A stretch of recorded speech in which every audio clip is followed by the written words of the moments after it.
Welcome, Opening Pathways viewers. This is Tom Lenoble. It's great to be with you again. I have the most beloved guest today. We've been friends for many years and we worked together, we've laughed together, we've probably cried We've together. cried together. You name it, we've done it Mm. all. I have Dr. Maria Nemeth with me today. She is a gifted psychologist, the founder and creative director at the Academy for Coaching Excellence. As many of you know, I'm the CEO there, and we've had such a good time over the years of learning and growing. And if you read my Mm. book, you'll learn all about Maria and her impact on my life, as many of you have. Maria, welcome to Opening Pathway. Oh, thank you. I'm so thrilled to be here, Tom. It's wonderful to have you here. Mm. So we're going to jump around a little today, but what I want to start with is at the beginning. I'd love for you to tell the viewers what was it that sparked your idea to originally start the Academy for Coaching Excellence? Oh, my heavens. We have 3 hours, yes? No, we don't. Let me give some bottom lines. I'm a psychologist, and if you can picture 26 years ago, the field of coaching, I'm also a coach, and at the time I was a master certified coach through the International Coach Federation. But if you roll it back 26 years ago, people could call themselves coaches because they had good life experience. As a matter of fact, a number of people that I talked to said that that's what people were saying when they would ask, what is your experience? The coach would say, life experience, I don't need any other. And they were really dismayed by that. But you see, a lot of people bought into that. And I'm surprised that things didn't go, wrong with what they were offering, but I could see it was not professional, Tom. As a psychologist, we train for hours and hours. In order to get my PhD and my license, I had to have 2,500 hours. And so I said, you know, um, I would like to start an academy. And some friends of mine, uh, also Carol Reebok, Margie Minquist, and other people, they said, we'd love to help you. And so together we put uh, the Academy for Coaching Excellence on the map. I love it because it spells ACE. And we teach a very unique way of coaching people. And I can go into that a little later, but just to know it was out of my recognition that it was important back then, as it is now, to have a place where people could go and know they'd been rigorously trained to be professional coaches. So tell me about the moment it happened after you started it that you knew this is my path. Hmm. I knew it was my path, Tom, because up until that point, I'd never been captured by an idea and the possibility as I was with the Academy for Coaching X. I knew right then this is something that I can make a difference in. And you know me, so much of my life has been about uh, what can contribute to the well being of other people. And that's what it was. It was a method, not only of being a coach, because by that time I was no longer a psychotherapist, Tom. Um, and I could see how coaching made a difference, but I wanted to do it on a larger scale. And there it was. My life's path has been that way for 26 years now. I love this. So tell me this, what personal values guided you from the start and which ones have deepened over time?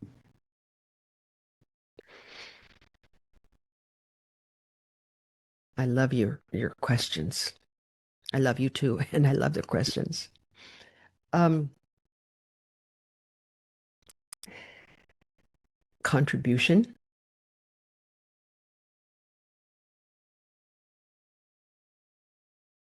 building the capacity of other people to make a difference, and having principles that people can learn and use ongoingly. Once they've learned it from us at the academy, they can take it and it can spread. So I wanted that contribution to be like a legacy, and indeed, so many of the things I've developed over the years, I wanted that to be a way for people to realize just how great they are, that everyone is here wanting to make a difference, wanting to contribute. And we have a vehicle for them to do is precisely that. Wonderful. You know what I found on this podcast, and I know in my own life as well, we often have very early role models, someone that we were little that inspired us. Then there's some glimmer of who we became in life and what we do today that Mhm. foots back to someone. Who is that for Maria? My father,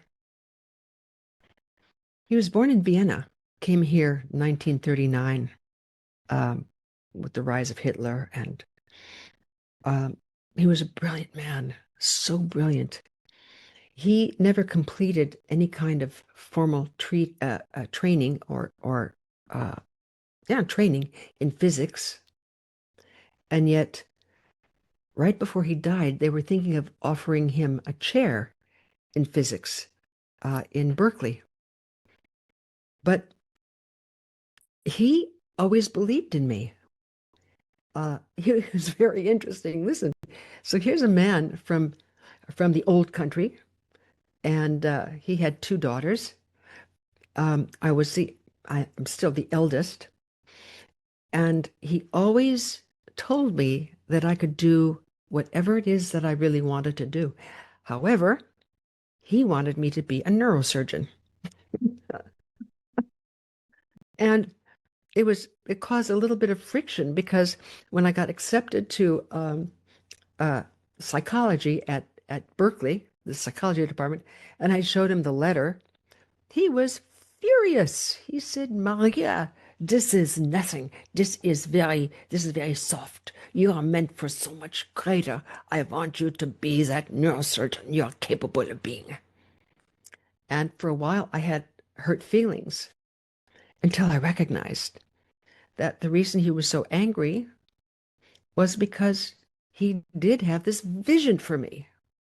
And of course, it wasn't my vision for myself, but even so, it said to me that he knew that I had the capacity to make something of myself. So on Saturday mornings, um, we'd sit together. This is when I was like 8 or 10 years old. We sit together and at a table, he'd have his coffee and he would draw these inventions. He was amazing with inventions. For example, he showed me how uh, trains could run on magnets, and this was way before uh, that time. And he got several contracts with the military because he had a way of being able to turn uh, guns quickly without having to go through this kind of gear change, but having magnets being able to switch back and forth. And, he's always looking for uh, ways that he could contribute. And that stuck with me. I love this. I love this. Tell us about a risky decision that paid off and what gave you the courage to act. Well, of course, the most risky decision was when I loaned someone $35,000 on an unsecured promissory note. It's 35 years ago, 40 years ago. Time flies. But uh, My friends and colleagues and relatives told me not to do it. But did I listen? No. As a matter of fact, as I was signing the check for $35,000 and 00 over 100 with a line, so he couldn't cash it for more, just as I was about to sign my name, I heard this voice inside. It said, "Don't do it." And I didn't listen. I signed it. And of course, I lost all of the money. And it was a real wake-up call for me in many, many different ways. It started my whole journey about looking at what what is it that we how do we get so crazy around money? And I decided that, it taught me a lesson, what I did. So there must be other people who are having a difficult time with money, either through loans or losing money or whoever. So I decided to take a course, develop a course that I needed to take. And it was called The Energy of Money. And of course, people came and they, would cry and talk about their difficulties. And I developed a methodology to keep them going and rectifying situations that they regretted, for example. And of course, that led to everything, my book, showing up on Oprah, uh, my next book, and then the Academy. It's all because of that one decision. And furthermore, what I saw was that all of us have a voice of wisdom, Tom. You have it, I have it, and there are ways we can access it. And I found out some ways where we can, on a very dependable way, that we can access our voice of wisdom in order to listen to it. And so there it was. I find it interesting that often our biggest mistakes can turn into our biggest successes if Yes. we reframe them once time goes by. So tell me this, Yeah. how has your relationship with risks changed as your responsibility grew over the years? Ah, well, I am not risk averse. Uh, as a matter of fact, um, I'm inclined to take risks, but this is a big but. I look carefully not only at what I can gain by taking this risk, but what could I lose? And it was a fairly simple equation.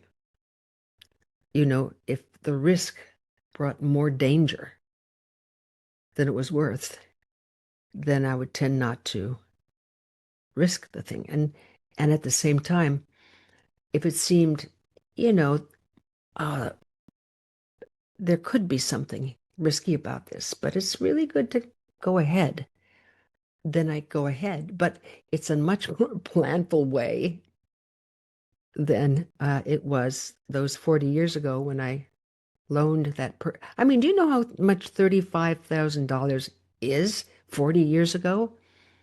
It was a lot then, but it would be a lot now. What, $100,000, $200,000? So I'm not against risk, but it's got to be tempered with some sanity. Tell us this, what have you learned about trust since you started the Academy for Coaching Excellence? I've learned that trust is the engine that drives relationships,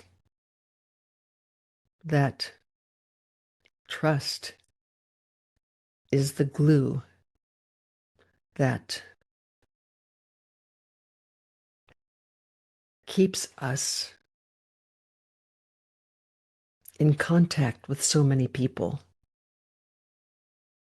I developed a methodology in which we show how people can literally uh, create a context of trust no matter where they are. It's not natural really to trust. It goes against the grain. Why do I say that? Because, you know, science has shown that our brain is really hasn't changed much in 100,000 years. And 100,000 years ago, our actions were ruled by something called the amygdala in our brain, which is the seat of fight, flight, and freeze. And so we wanted to keep out of danger as much as possible. So, trust, when I'm thinking, will there be a tiger out there? I think trust it's not a factor. And so, truly, as a developmental psychologist, I can say that trust is one of the first um, items that we must learn from our parents that are trustworthy, that are predictable, And so when we're raised in a trusting environment, we tend to trust more. But um, when trust is very difficult, there are ways to engender that sense of trust um, that are very powerful. But it takes a lot. It takes a lot for people to uh, trust one another, Mm. But once that happens, once trust's there, it's important to remember that because, the worst thing that someone could say to someone, for example, you and I are friends, we've been friends for so long. The worst thing you could ever say to me is not calling me names or ah, nothing, but for you to say, I don't trust you anymore. Oh my God. Because when those words are uttered, Tom, how can I prove to you that I am trustworthy? Yes, I think for the person saying them often too, it's one of the most difficult times to sell somebody they love. You've been in a relationship and maybe it's not going the way you thought it would go, and to have to say, I don't trust you anymore. Oh, It just brings what you're saying so much to the mm, forefront of how important trust is. And I think also how hard it is to get it back if you've lost it. mm-hmm, mm-hmm. And so the question always becomes, Tom, uh, what can we trust about other people? And to that end, there are things that we can be trained to look for in other people. For example, we can learn to see that the person in front of us is really a hero on their own hero's journey. Now, I've learned this from the work of so many people, including Joseph Campbell, who talked about the hero's journey, that we're all on a hero's journey. And sometimes we meet up with ogres. Sometimes we meet up with, these obstacles and we've got to work around them or through them. But the trust is always there for the most part that they will work through whatever it is, Mm. you see. And there are so many other things you can trust about another person. Um, you can trust that they really, in their life, they want to know that their presence has made a difference.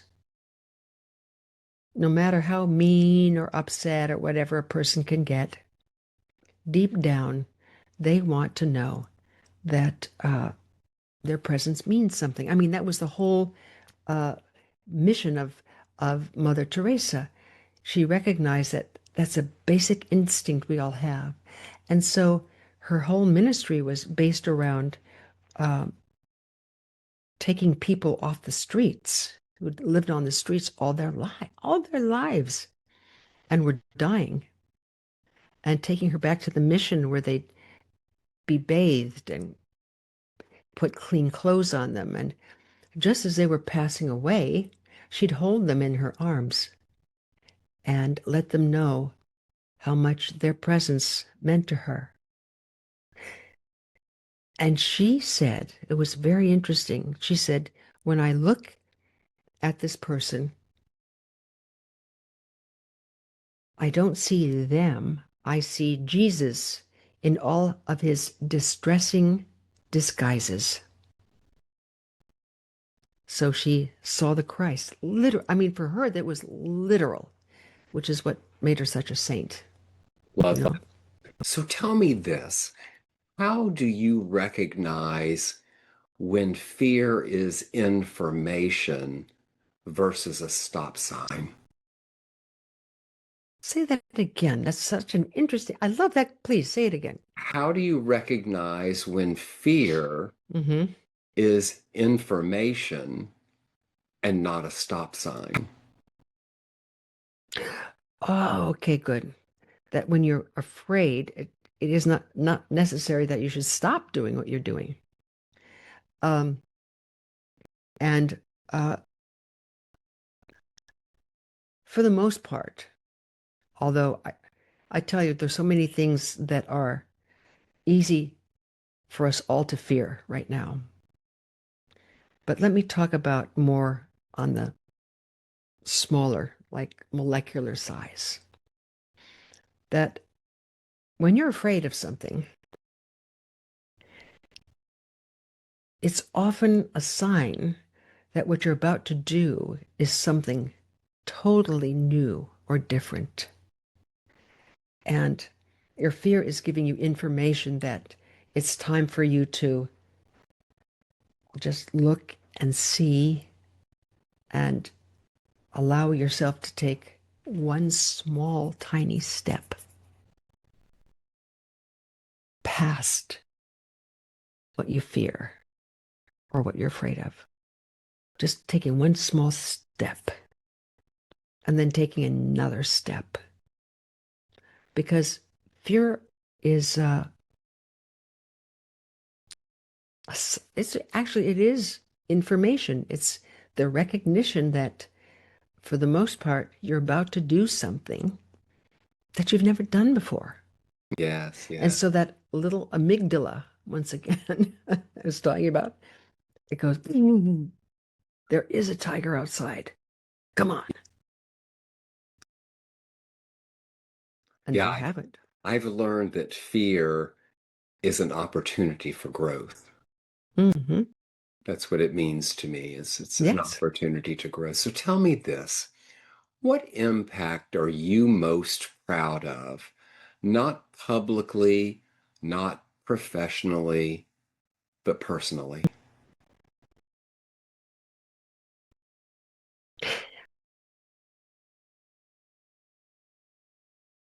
Rita and I are married. We've been together for over 50 years.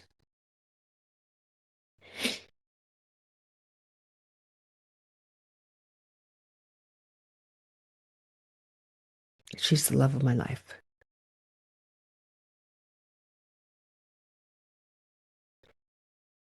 And what am most proud of or happy about or feel grateful and blessed about is that our love has grown over the years, how much we appreciate each other. And it wasn't easy at first because I don't know if your listeners know about the Myers-Briggs, the MBTI, Myers-Briggs type indicators. And she and I scored the exact opposite on everything. She's an introvert. She thinks before she says something, and she wish everyone did the same. Yes. I'm an extrovert, and in order for me to even know what I'm thinking, I have to say it out loud. She's very detail oriented, order.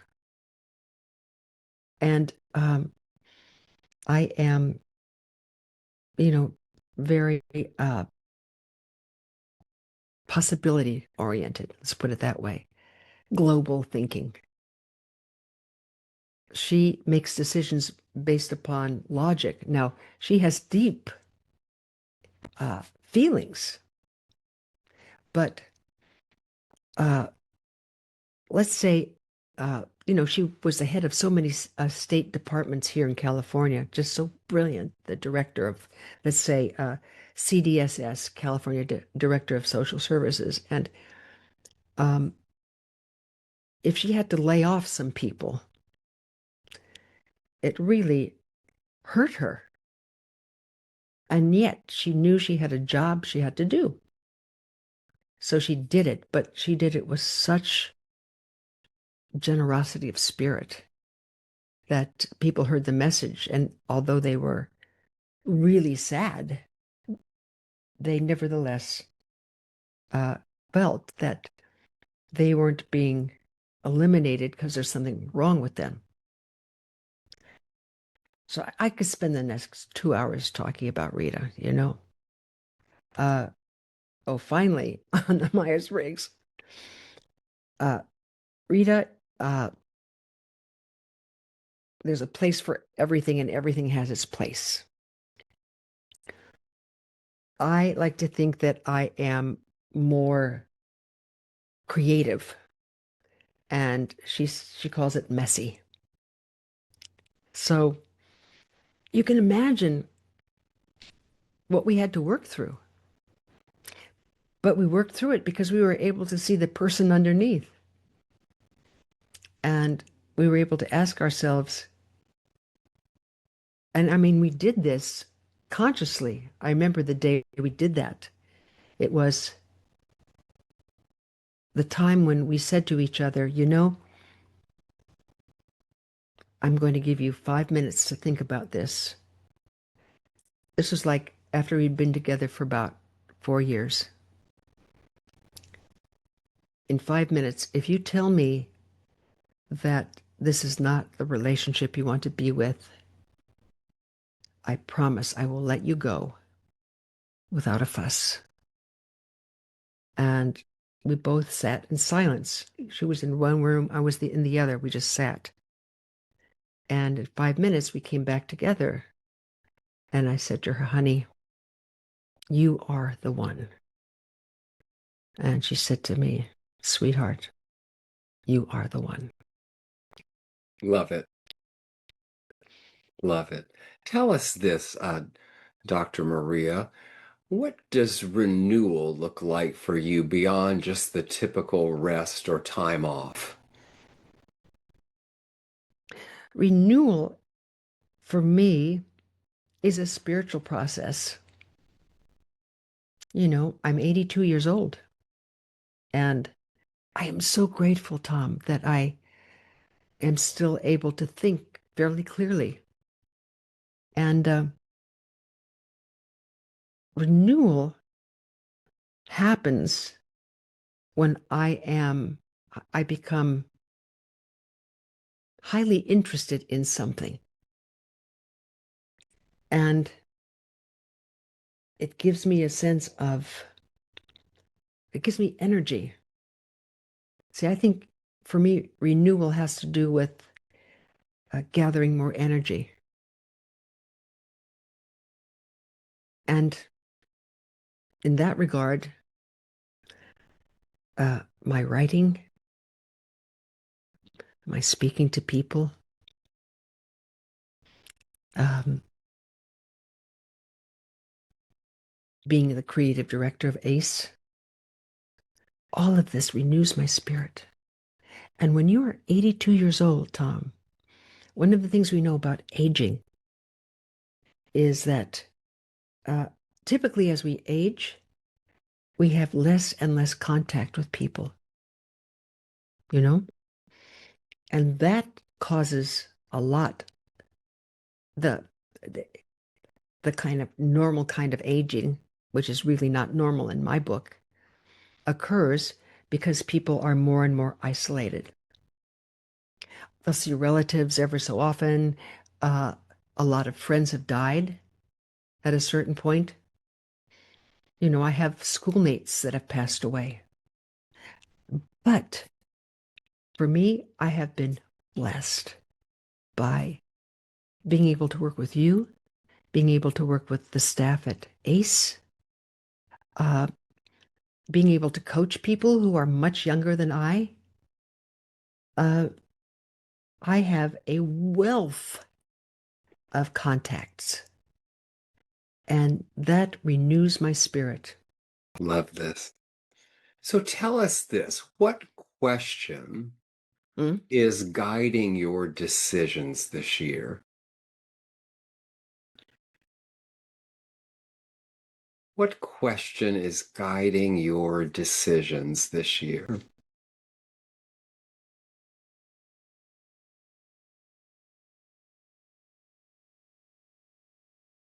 Mm.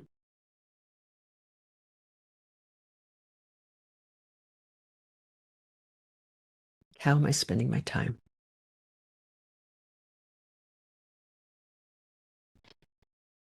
When I'm working, am I working and not being distracted? When I'm creating, am I creating? And once again, not being distracted. Because when you waste money, you can always get more money. But the time you waste, you can never get back again. Mm. And so, how am I spending this precious gift? You know, uh, I have a 96-year-old aunt, Gloria. She's about to become 97. She is still very, very with it. Um, she's the only person still living, Tom, that remembers me as a baby. And ever so often when I see her now, she'll go, "Oh, you were the cutest little baby. You were the cutest of the cute." And spending time with Rita, it's, you know, the biggest thing that's guiding me this year is uh, the title of my next book is called Living Without Regret, because I want to regret nothing when it's my time to, you know, cash my ticket, so to Yes, speak. yes, yes. We're all looking forward to your next book. Great. We And were so, talking about that today. oh, really? Yes, we're all Mm. mobilized to get that book going. Oh, great. Thanks. And so, really, the important and proper use of time. Love this. Tell me this, at this stage of life, Hmm? what does legacy mean to you? Legacy means that when I'm no longer here, the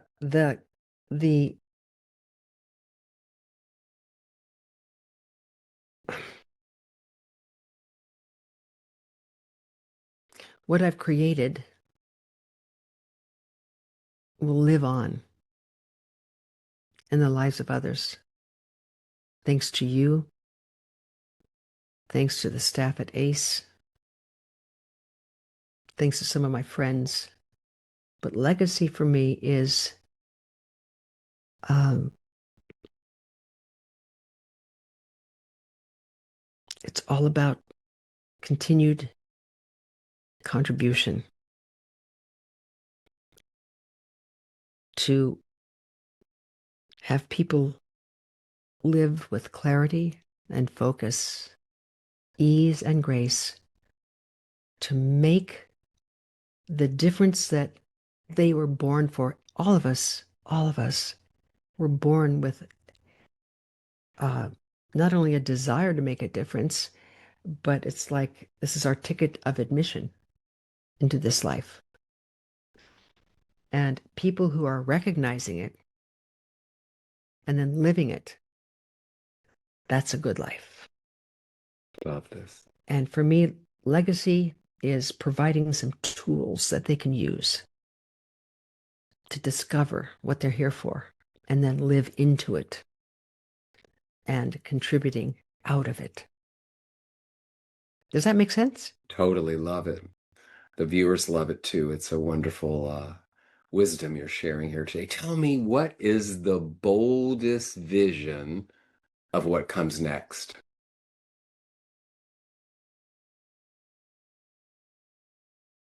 Well, there's I have a lot of bold vision. But let me just tell you the one that I hope happens. I mean, it's like I want 1 million people to be using the green lens. It's the lens that I was alluding to a little earlier that helps people develop trust.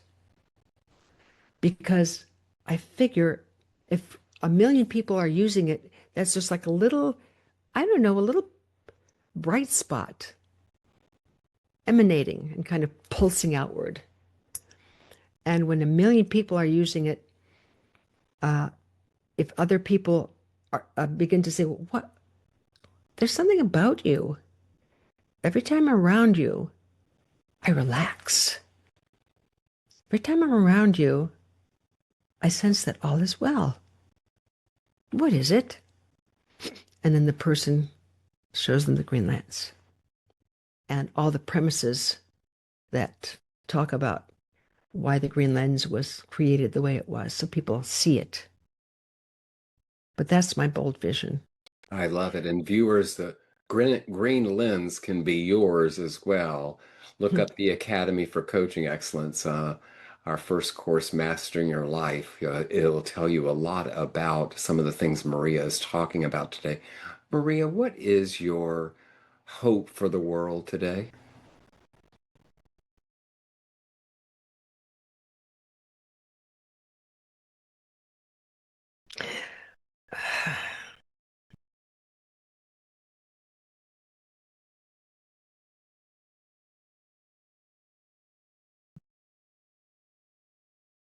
I don't want to sound trite, you know what I'm saying? Because there's so many phrases that have been used, you know.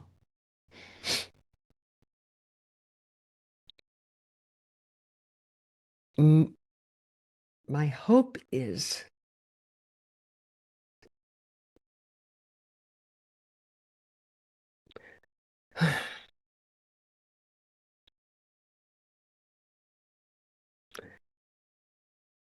that people discover ways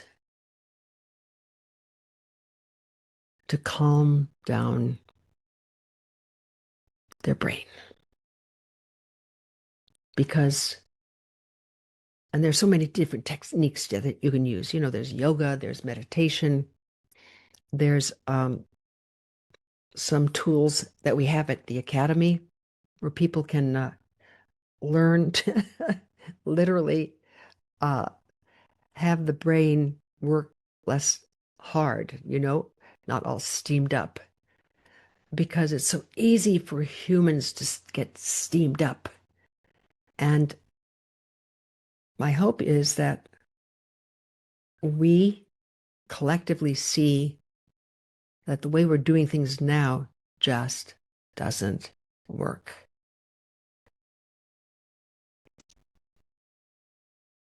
It may happen, incidentally. It may happen. Um, Here at the United States, it may very well happen that we wake up and see that the path that we're taking. You know, the Buddhists have this great path, great saying: if we continue down this path, we're liable to end up where we're headed. So I guess you could say my hope is that people wake up and see Yes. where they are headed. Yes, yes, yes. I have two more questions for you today. If a very young Maria was watching this podcast, what would you tell her? All is well. You have what it takes to make the difference you want to make. Because I know no matter how old you are, one of the things you've always wanted to do is to make a difference in people's lives. I know when you were comforting your mother and your cousin Jane, and everybody was so aware that here was this little girl who always looked out for other people. You're on the right track. Yes, there'll be some difficult times, but you are up to it. I love this. So, if you could leave the listeners with one invitation from your story today, what would it be? If your story could leave the listeners with one invitation, what would it be? I invite you to take yourself seriously. Look and really see what your calling card is and that you follow it. I love it. Because I tell you, Tom, in the end, yes, there's money, fame, whatever, but that falls to the wayside. You, whoever you are, wherever you are, I want you to know something. Really, there is nothing wrong with you. Yes, you have worries, doubts, fears, but you know that's part of the human condition. You also have dreams and vision for what you want to do, the difference you want to make. So take yourself seriously. And at the same time, lighten up about it. It doesn't have to be this heaviness, you know? But I know you want to make a difference. I mean, listen to this. Uh, when it's time for me to to leave, here's what I want on my urn. I wanted to read, "Here lies Maria. She loved us. We loved her. And life was just a little bit better because she was in it." And I say, that's what you want too. That's your calling card. So take yourself seriously, go out and do it. I love this. Dr. Maria Nemeth, psychologist, founder and creative director of the Academy for Coaching Excellence, marianemeth.com. Thank you for being on Opening Pathways today. Thank you. I'm just thrilled to be here. Thank you so much. Thank you. And to my viewers, this is Tom Lenoble. I'll see you next time.